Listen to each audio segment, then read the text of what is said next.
welcome to my connections class.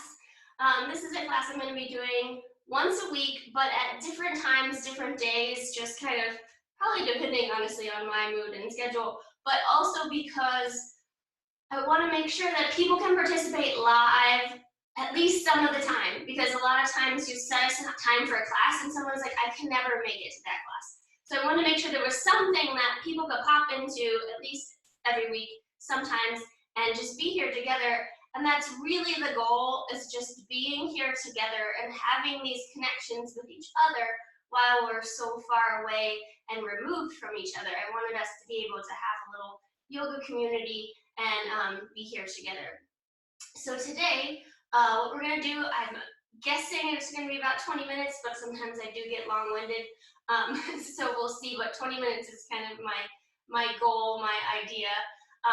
We're going to have a little discussion about some yoga, philosophy, and mythology, and then we'll do a little bit of stretching and then a meditation at the end. So hopefully it will be fun for everyone. But before I start the discussion and start talking, let's just do what I do at the beginning of every class, which is however you want to sit. You can be on the floor like me, cross-legged. I sit up, if you didn't notice, I'm sitting on a block because my hips can be tight and I like to keep my knees in line with my hips rather than up like this. If you sit on the floor and you feel like you're all crunchy, you can sit up on something. You can also sit on a chair. I've got a chair next to me. You're welcome to sit up on a chair. You don't have to be on the floor.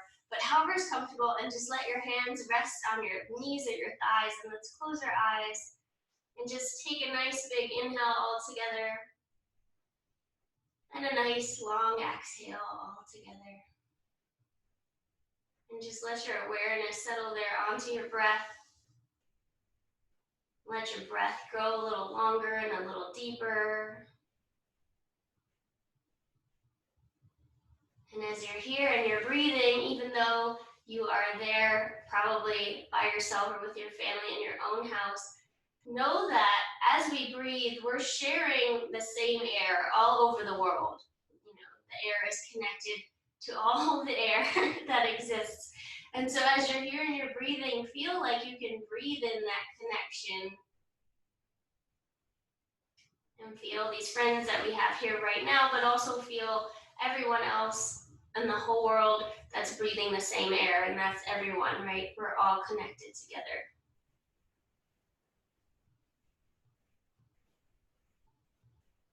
And then I know most of you have no idea what to expect about what I'm going to talk about and what we're going to do, but I always like to invite everyone to set an intention for your time here together right now, and that can just be learning something about yoga. It can be having a good stretch. When we stretch, it can be enjoying the meditation. Whatever your intention is, whatever you want to get out of our time here right now, just think of something for yourself. You don't have to share it with anybody. It's just for you, but just think of something. Set an intention. And whatever your intention is, hold it in the space of your heart and just take a couple more nice long breaths.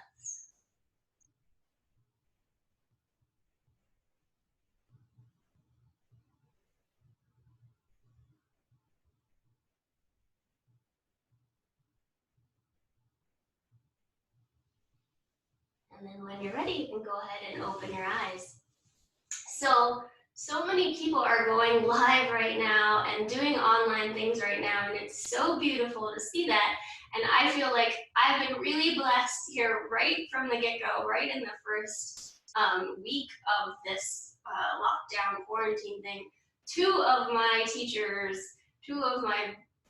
beautiful teachers already did online things, and it was so inspiring to get to see them. One was my meditation teacher, Sally Kempton. She did an online tele-talk and meditation, so it was just her talking and us meditating, and it was beautiful.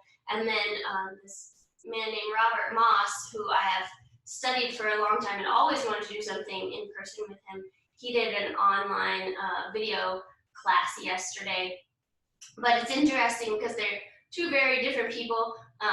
Sally, my teacher, she's a tantric meditation teacher and has been a swami and and comes from that sort of realm. And then Robert Moss is a dream work teacher. So he talks about dreaming and dreams, which is something that I'm very, very into. But both of them ended up talking about goddesses, which if you know me for very long is one of my like passion things that I really like to talk about. I always like to preface the talking about goddesses in that you don't have to believe in an actual physical being or an actual entity of a goddess. These are meant to be stories that talk about how energy works in the world, how energy works in our life. They're archetypes to describe things that go on in our lives and things that go on in the world. And that's kind of what they're meant to be. If you want to believe in the goddesses, though, like, I'm not going to stop you because many people and many of us believe that they are these real entities and these real energies that exist, and they're just being personified. So you can believe in them, of course. But I want to share a little story. I'm prefacing all this because they both talked about goddesses, which I had been wanting to talk about anyway, and then one of my teachers actually talked about the goddess that I'm most wanting to talk about right now, and so really excited about that. So I wanted to share a little story with you about one of the goddesses.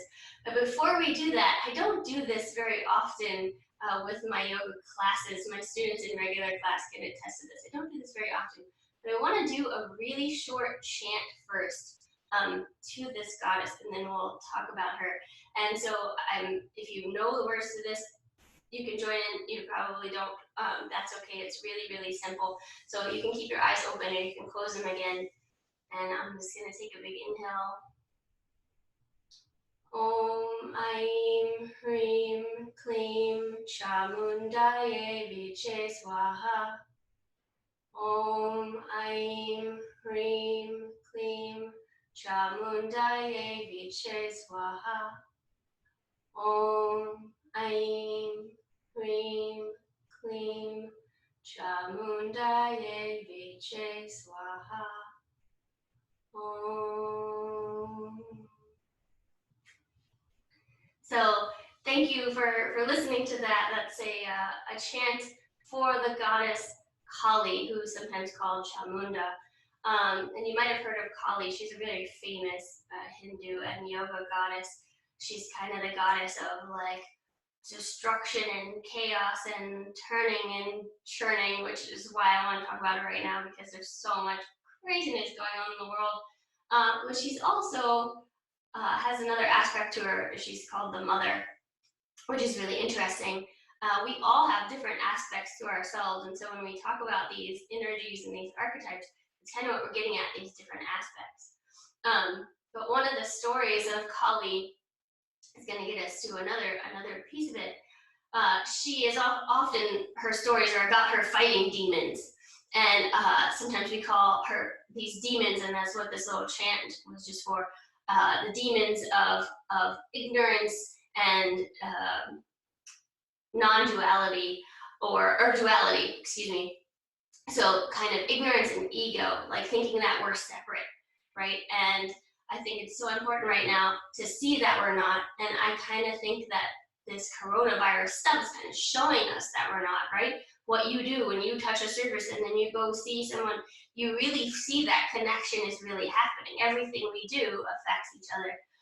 And so it's important to recognize that connection. And so cutting through the veil of thinking that we're separate is really, really important right now. And that's an aspect of Kali or Chamunda. That's what that little chant was about. But the story I wanted to talk about is she's fighting demons and she's always doing these things. And so this one time she's called in to fight these demons and she's fighting and she's dancing and she's kind of like just being super crazy and she fights the demons, but then she's in such a rage and going so crazy that she's kind of like destroying everything, like the whole world. She's destroying everything. And so all the gods and goddesses join together and they go to get her consort, who is Shiva. And he is like stillness and calm and peace, and he's a yogi, and so sometimes he's just like meditating and you can't get him to go do anything, but they tell him like you have to come help.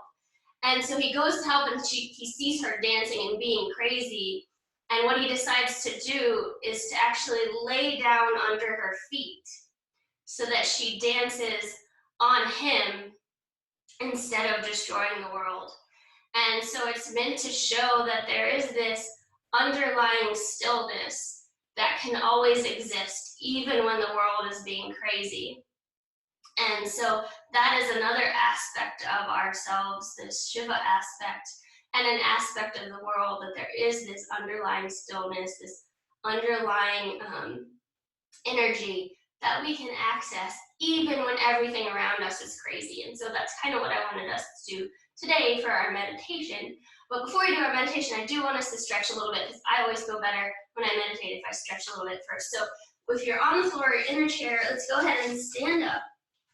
And if you want to use your chair, that's fine too. You can use the chair and it can be behind you, because we're going to do a little bit of standing stuff, but you can sit in the chair instead of standing. It all works that way too.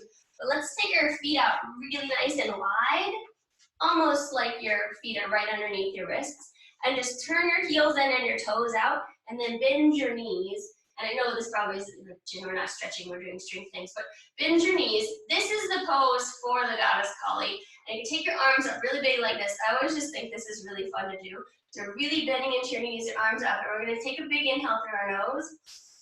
And then exhale and stick out your tongue and go. And just do that 2 more times. Inhale through your nose. And exhale. And one more. Inhale through your nose. And exhale. And then go ahead, straighten the legs and bring the arms down. And kick the heels back out. Let the toes be in just a little bit. And then inhale the arms to the sky. And exhale, reach towards the floor. So we're just finding this forward fold, head hanging down, hands can be in line with the feet or wherever they feel comfortable. And just reach your sit bones up towards the sky, let your legs be strong, and just be here for a few breaths, opening up the backs of the legs. Getting our head below our heart. This is a stretch, but also a little inversion, which is so good for us to do on a daily basis. And then keeping the legs straight, just walk both hands over towards your right foot. So you'll feel a little extra stretch along the back of your right leg.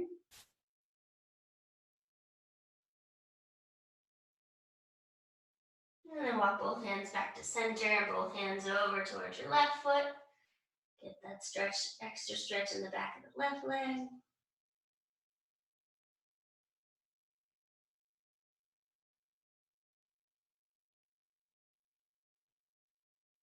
And then back to the center. Walk your hands so they're underneath your shoulders rather than underneath your feet. So they're underneath your shoulders and your back can be nice and long. And then just bend one knee to one side and bend the other knee to the other side. So now we'll get that stretch on our inner thigh. Back and forth, so the stretch is in the straight leg as you move away from it. Just back and forth a few times.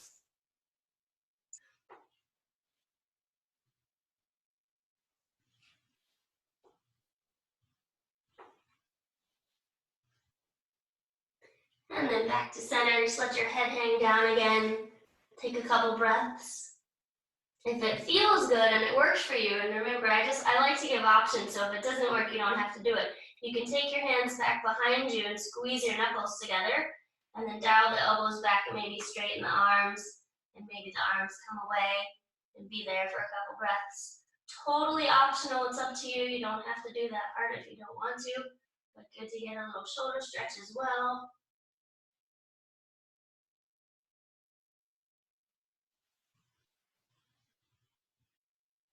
And if you grabbed your hands, you can release them.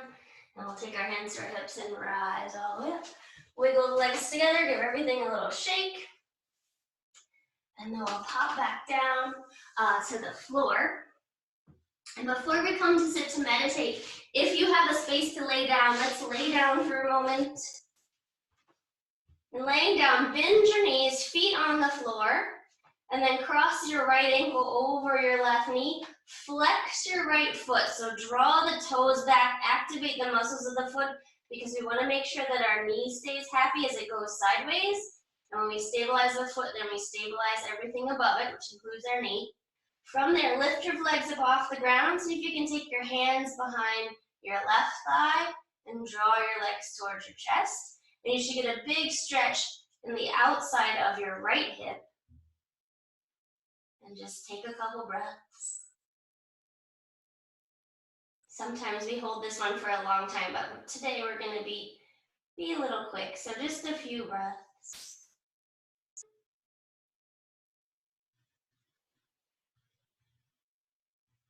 And then go ahead and let that go. Both feet back on the floor.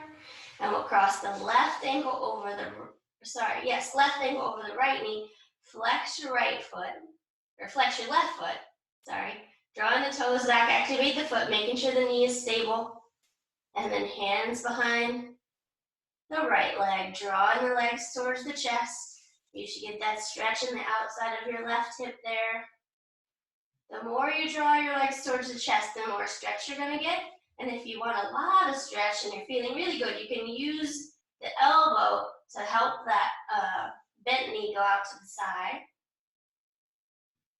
And take a few breaths.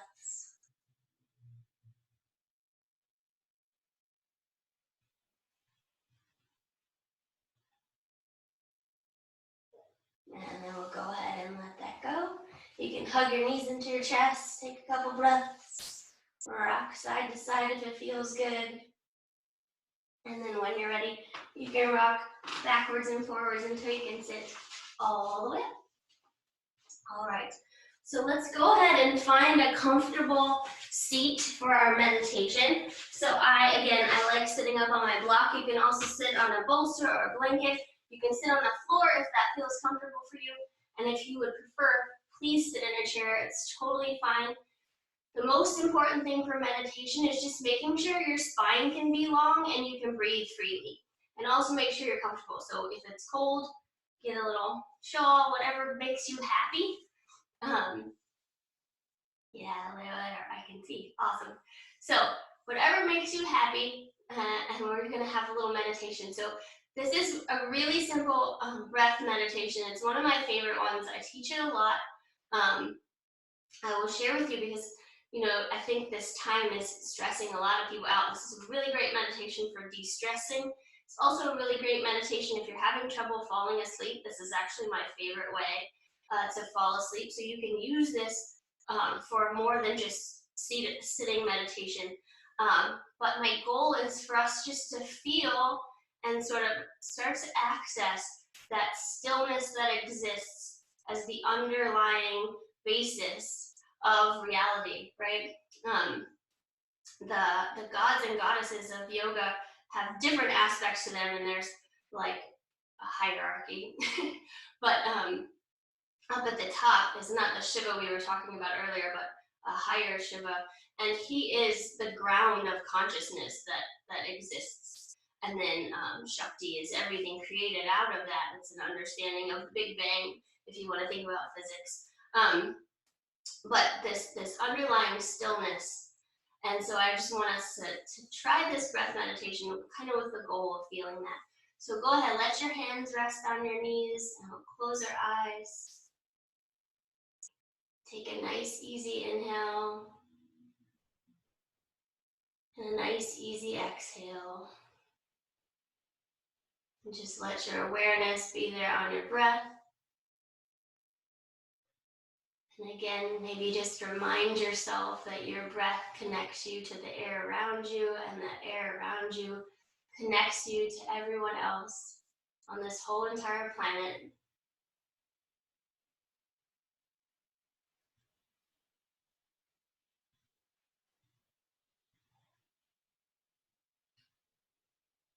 And as you're here, connecting with your breath without trying to alter it yet, I just want you to count very slowly to yourself on your inhale,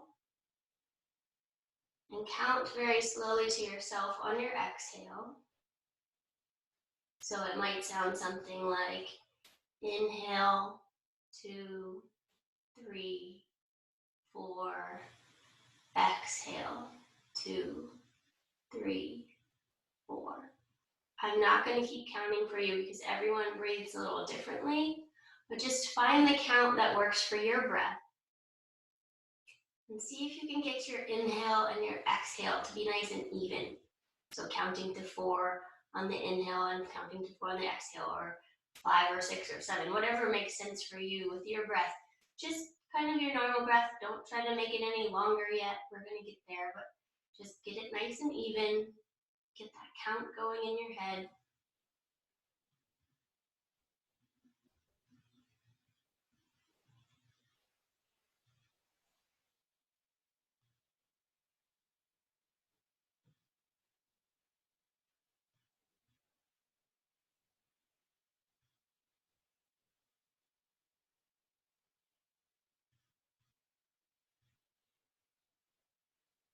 Now, if that's feeling pretty good without forcing it, just start to extend the count by one after a few breaths. So if you were counting to 4, spend a few breaths counting to 5. And we're not trying to extend it out so that it's like a goal or a contest. You're not trying to make it really, really long so that it becomes like a huge task or something challenging. Just naturally extending the breath a little bit. So if you were counting to 4, you might end up getting to like 6 or 7 or something. But take your time every few breaths, just extend it out. And be where you're comfortable. If you don't want to extend it out, if you want to stick with 4, or wherever you were, that's fine too. But just spend a few moments exploring, just extending your breath, making it a little bit longer.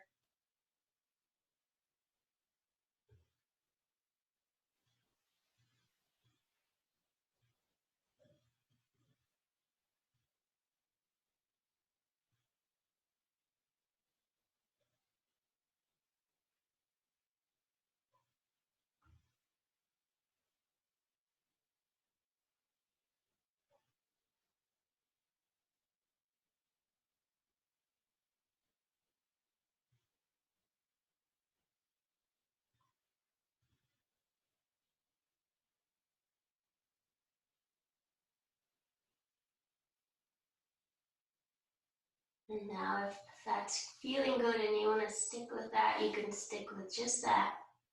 Just counting your breath, letting it be a little longer than usual. If you want to add on, and this is my favorite part of this practice, if you want to add on, you're going to just add a count at the end of your exhale. So when all the breath is out of your lungs, just pause for a count of 1 before you inhale again.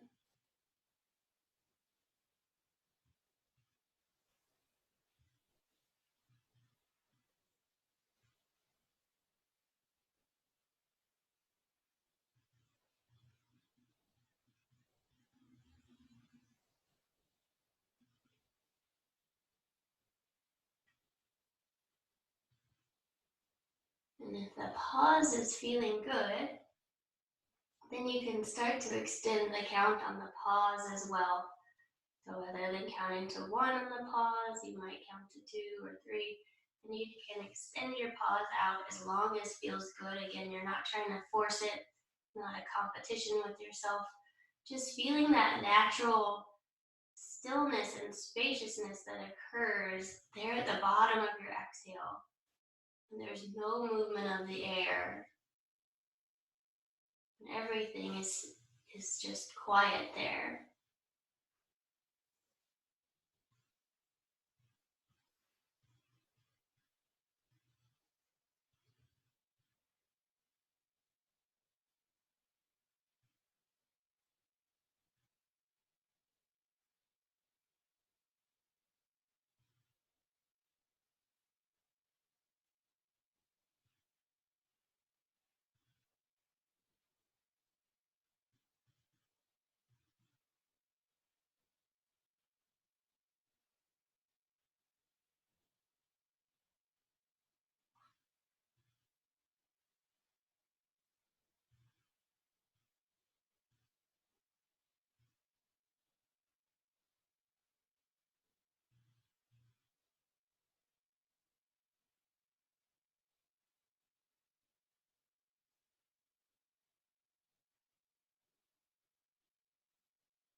And then sometime in the next few breaths, just let go of all of your counting.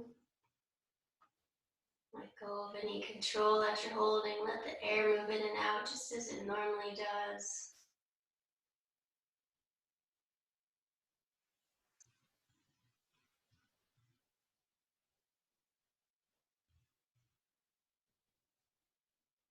And if you're comfortable, you can bring your hands to touch at your heart. Take a moment and just reconnect with whatever intention it was that you set. Again, I know you didn't know what I was going to do, so it might have made sense in the end. It might have not. Whatever it was, without any judgment, just check in with yourself, see how it went. And then take a moment. I do this at the end of all of my classes. Take a moment and honor the light that exists within you, and thank yourself for coming to this practice today. I thank you all for joining me here online as well. And I thank anyone who's watching the recording later, because that doesn't detract from the community. You're still part of this energy that exists here. So thank you to everyone that's joining in now or later. I honor the light that exists within each and every one of you, and the light that exists within all beings. Namaste. All right. So I hope that you can, thank you, Leo. I hope that you can use this meditation throughout your time here as we're experiencing these crazy times. That stillness that you find at the end of the exhale, I love that space. That's kind of my default way of breathing when I meditate. But that stillness exists at the end of every breath you take every day. It's just really quick, right? And so when things get crazy, you can connect in with that. It's always there. Our breath is such a great tool because our breath often matches whatever's going on outside of us. When we're feeling anxious or stressed, our breathing gets really short. When we're relaxed, our breathing gets really slow. But the same is true in the reverse. You can use your breath to change how you're feeling in any given moment. And so I invite you to use that and check in with your breath. So I'm going to scooch back forward and unmute folks so that we can talk on Zoom. And my friends on Instagram, thank you for being here. I'm so happy that people were here. Let me unmute my Zoom friends. Let's see, there we go. All right, so like I said, this connections class I'm going to do once a week. It may be at different times, but I will notify everybody of when it's going to be. And then tomorrow night, I'm starting a basics class, an Asana Basics, so a physical yoga basics class at 7:30 p.m. Eastern time. And so you can join in for that. And hi, Dan. Oh, I'm so glad that you got to participate. That makes me so happy. So class tomorrow at 7:30 p.m. for Asana Basics. Class on Thursday is going to be exploring the first limb of yoga, which I call How to Treat the World and Everyone in It. And we'll do some physical poses in that one as well. So that'll be really fun. I will post links and email links for everything so people can see. And all of these classes are donation based, so if you can donate, that would be awesome. I will post the links for that also. And please do share, even if you can't donate. I know everybody's having a tough time right now, so share it with other people. That is helpful as well. And I'm so happy to see all of you. It makes it so wonderful. There's people like all the way on the West Coast. There's people in the Netherlands on this call. So it's so fun.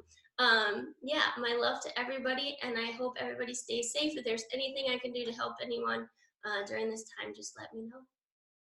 Thank you, Jen. Thank you, Nikki. Yeah, thanks, Joy. It was lovely. Good. All right, bye, everyone. Bye. Aloha. Aloha.